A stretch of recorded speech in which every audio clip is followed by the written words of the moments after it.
ಬೆಳಗಾವಿಯಲ್ಲಿ DCC bank ನಿರ್ದೇಶಕರ ಚುನಾವಣೆಗೆ ಭಾರಿ ಹೈ ಡ್ರಾಮವೇ ನಡೆದು ಹೋಗಿದೆ. ಒಂದು ಹಂತಕ್ಕೆ ಹೋಗಿ ಅದು ಕೈ ಮಿಲಾಯಿಸುವ ರೀತಿಗೂ ಹೋಗಿದೆ. ಜಾರಕಿಹೊಳಿ ವರ್ಸಸ್ ಸವದಿ ಕತ್ತಿ ಬಣದ ಬೆಂಬಲಿಗರ ಬಡಿದಾಟಕ್ಕೆ ಕಾರಣವಾಗಿದೆ.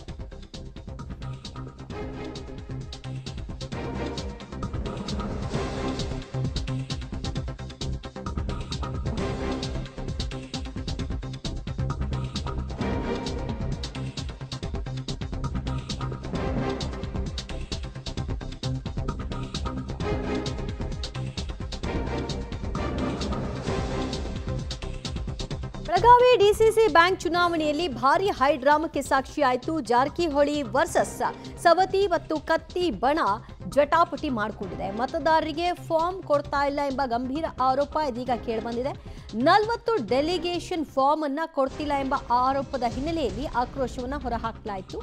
ಜಾರಕಿಹೊಳಿ ಬಣದ ಅಪ್ಪ ಸಾಹೇಬ್ ಕುಲಗೋಡ ವಿರುದ್ಧವಾಗಿ ಕಿಡಿಕಾರ್ತಾ ಇದ್ದಾರೆ ಕತ್ತಿ ಮತ್ತು ಸವದಿ ಬಣದವರು. ಬೆಳಗಾವಿ ಇಫಾ ಹೋಟೆಲ್ನಲ್ಲಿ ಇವತ್ತು ಬಸಗೌಡ ಬೆಂಬಲಿಗರು ನುಗ್ಗಿ ದಾಂಧಲಿಯನ್ನ ನಡೆಸಿದ್ದಾರೆ, ಕೈ ಮಿಲಾಯಿಸಿದ್ದಾರೆ.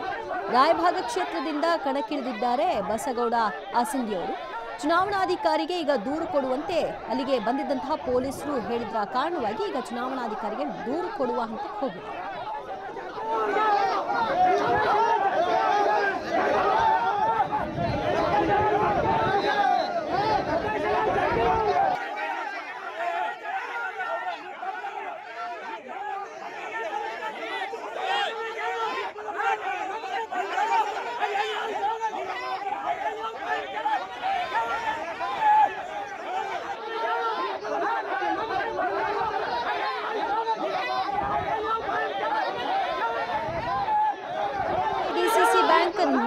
ನಾಮಕಾವಸ್ಥೆಗೆ ಚುನಾವಣೆ ಅನ್ನೋ ಹೆಸರನ್ನ ಕೊಡಬಹುದಷ್ಟೇ, ಆದರೆ ಅಲ್ಲಿ ನಡೆಯೋದು ದಬ್ಬಾಳಿಕೆ.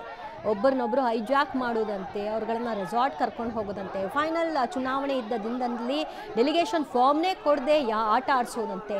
ಇಂತಹ ಕೆಲಸಗಳನ್ನ ಮಾಡೋ ಮೂಲಕವಾಗಿ ತಾವೆಷ್ಟು ಬಲಿಷ್ಠರು ಅನ್ನೋದನ್ನ ತೋರಿಸ್ಕೊಳ್ಳಿಕ್ಕೆ ಮುಂದಾಗ್ತಾರೆ. ಇದರ ಪರಿಣಾಮ ಏನಾಗುತ್ತೆ ಅಂದರೆ ಬೆಂಬಲಿಗರು ಬಡ್ದಾಡ್ಕೊಳ್ಬೇಕಷ್ಟೇ. ಅವರವರ ಪ್ರತಿಷ್ಠೆಗೆ ಬಿದ್ದು ಅವರೇನೋ ಮಾಡಕ್ಕೆ ಹೋಗ್ತಾರೆ. ಅದರ ಮುಂದುವರೆದ ಭಾಗವಾಗಿ ಬೆಂಬಲಿಗರು ಕೈ ಮಿಲಾಯಿಸ್ಕೊಂಡು ನಾಳೆ ಕೇಸು ಮತ್ತೊಂದು ಅಂತ ಜೈಲು ಸೇರಬೇಕಾಗತ್ತೆ. ಇವತ್ತು ನಡೆದಂತಹ ಈ ಬೆಳವಣಿಗೆ ನೋಡ್ತಾ ಇದ್ವಿ.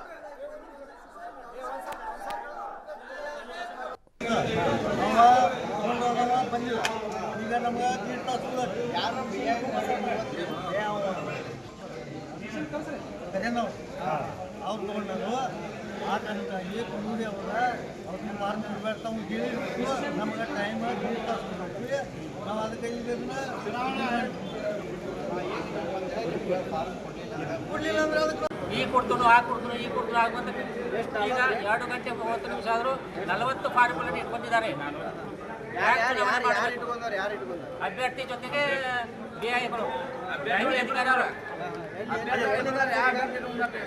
ಈಗ ಅವರ ಆ ಫಾರ್ಮ್ಗಳನ್ನ ಕುಡುಗಲ್ಲ ಅಂತಾರೋ, ಆ ಫಾರ್ಮ್ಗಳ ಸುಟ್ಟು ಅಂತಾರೋ, ಮುಂದೆ ಹೇಗೆ ಎಲೆಕ್ಷನ್ ಮಾಡುವುದು? ಬಸವಗೌಡ ಆಸಂಗಿಯರ ಪರವಾಗಿ ನಾವು ಇದೀವಿ, ಇನ್ನೊಬ್ಬರು ಅವರ ನಾವು ನೋಡೋದಲ್ಲ. ನಿಮ್ಮ ಡೆಲಿಗೇಟ್ ಫಾರ್ಮ್ ಅನ್ನ ಯಾರು ಇಟ್ಕೊಂಡಿದ್ದಾರೆ? ಈಗ ಇರ್ತಕ್ಕಂಥ ಪ್ರತಿನಿಧಿ ಅಪ್ಪಾಸಾಹೇಬ್ ಕುಲಗೋಡೆ.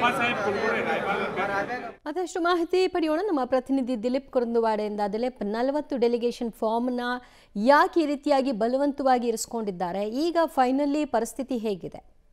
ಈಗ ಬಂದಂತ ಮಾಹಿತಿ ಪ್ರಕಾರ ಏನಂತಂದ್ರೆ ಏನು ಚುನಾವಣೆ ನಡೀತಾ ಇರತಕ್ಕಂತ ಒಂದು ಮುಂದ್ಗಡೆ BK ಮಾಡಲ್ ಸ್ಕೂಲ್ 40 ಜನ ಸೇರಿ ಹೋಗಿ ಒಂದು ಪ್ರತಿಭಟನೆಯನ್ನ ಮಾಡ್ತೀವಿ ಅಂತ ಹೋಗಿದ್ದಾರೆ. ಈಗಾಗಲೇ ಬೆಳಗಾವಿಯ ಕ್ಯಾಂಪ್ ಪೊಲೀಸ್ ಠಾಣೆ ಒಂದು ಪ್ರಕರಣವನ್ನು ಕೂಡ ದಾಖಲು ಮಾಡಿದ್ದಾರೆ. ಏನಂತಂದ್ರೆ ನಮಗೆ ಈ ತರ ಒಂದು ಡೆಲಿಗೇಷನ್ ಕೊಡ್ತೀವಿ ಅಂತ ತಗೊಂಡು ಹೋದ್ರು, 40 ಜನ ಡೆಲಿಗೇಷನ್ ಕೂಡ ಕೊಟ್ಟಿಲ್ಲ, ಹೀಗಾಗಿ ಆಟ ಆಡ್ತಾ ಇದ್ದಾರೆ. ಇನ್ನು ಕೇವಲ ಅರ್ಧ ಗಂಟೆ ಮಾತ್ರ ಉಳಿದಿರೋದು, ಅವು ಕೂಡ ನಮಗೆ ಡೆಲಿಗೇಷನ್ ಕೊಡ್ತಾ ಇಲ್ಲ ಅಂತ ಹೇಳಿ ಒಂದು ಬಣದಿಂದ ಅವ್ರ ಮೇಲೆ ಇನ್ನೊಬ್ಬ ಆರೋಪ ಆಗ್ತಾ ಇರುವಂತದ್ದು. ಹೀಗಾಗಿ ಇದು ಕೈ ಮಿಲಾಯಿಸುವ ಹಂತ ತಲುಪಿರುವಂತದ್ದು, ಮತ್ತೆ ಒಂದಿಷ್ಟು ಬಿಗುವಿನ ವಾತಾವರಣ ಕೂಡ ಇಲ್ಲಿ ನಾವು ಕಾಣ್ತಾ ಇರುವಂತದ್ದು ದಿವ್ಯಾ. ಹೀಗಾಗಿ ಈ ಒಂದು ಬೆಳಗಾವಿಯ ಡಿಸಿಸಿ ಬ್ಯಾಂಕ್ ಚುನಾವಣೆ ಏನಿದೆ ಇದು ಬಹಳಷ್ಟು ತಾರಕಕ್ಕೇರಿದಂತೆ ಹೇಳಬಹುದು. ಮತ್ತೆ ಅಪ್ಪಾಸಾಹೇಬ್ ಕುಲಗೋಡೆ ಮತ್ತೆ ಬಸಗೌಡ ನಡುವೆ ಬಹಳ ಜೋರಾದಂತ ಸ್ಪರ್ಧೆ ಇರುವಂತದ್ದು. 211 ಮತಗಳಲ್ಲಿ ಈಗಾಗಲೇ 100ಕ್ಕೂ ಹೆಚ್ಚು ಮತಗಳು ಈಗಾಗಲೇ ಚಲಾವಣೆಗೊಂಡಿವೆ.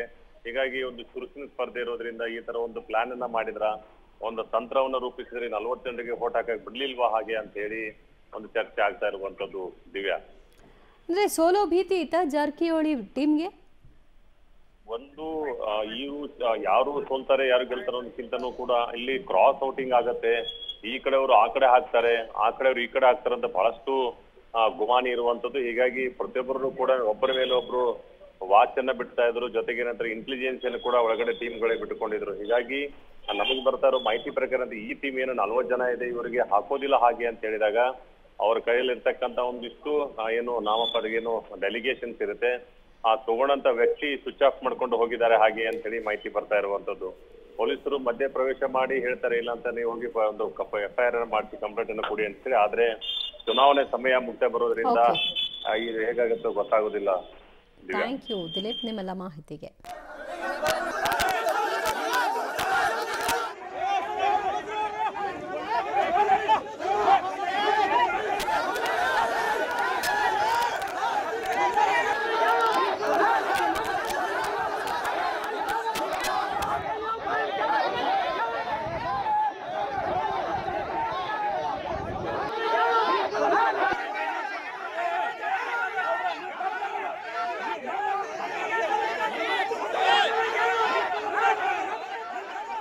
ಒಂದಲ್ಲ ಎರಡಲ್ಲ 40 ಡೆಲಿಗೇಷನ್ ಫಾರ್ಮ್ಗಳನ್ನು ಕಿತ್ತು ತಮ್ಮ ಬಳಿ ಇರಿಸಿಕೊಂಡಿದ್ದಾರೆ. ಇದು ತೀವ್ರ ಆಕ್ರೋಶಕ್ಕೆ ಕಾರಣವಾಯಿತು. ಈ ಡೆಲಿಗೇಷನ್ ಫಾರ್ಮ್ ಏನಿದೆ ಅದು ಮತದಾನದ ಹಕ್ಕು ಪಡೆದವರ ಕೈಯಲ್ಲಿ ಇರುವಂತಹ ಫಾರ್ಮ್ ಆಗಿರುತ್ತೆ.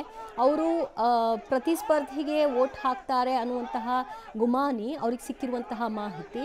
ಸೊ ಅದರ ಕಾರಣದಿಂದಾಗಿ ಅವರ ಬಳಿ ಇದ್ದದ್ದನ್ನು ಕಸ್ಕೊಂಡಿದ್ದಾರೆ. ಈ ವಿಷಯವಾಗಿ ಭಾರಿ ಹೈಡ್ರಾಮವೇ ನಡೆದು ಹೋಯಿತು.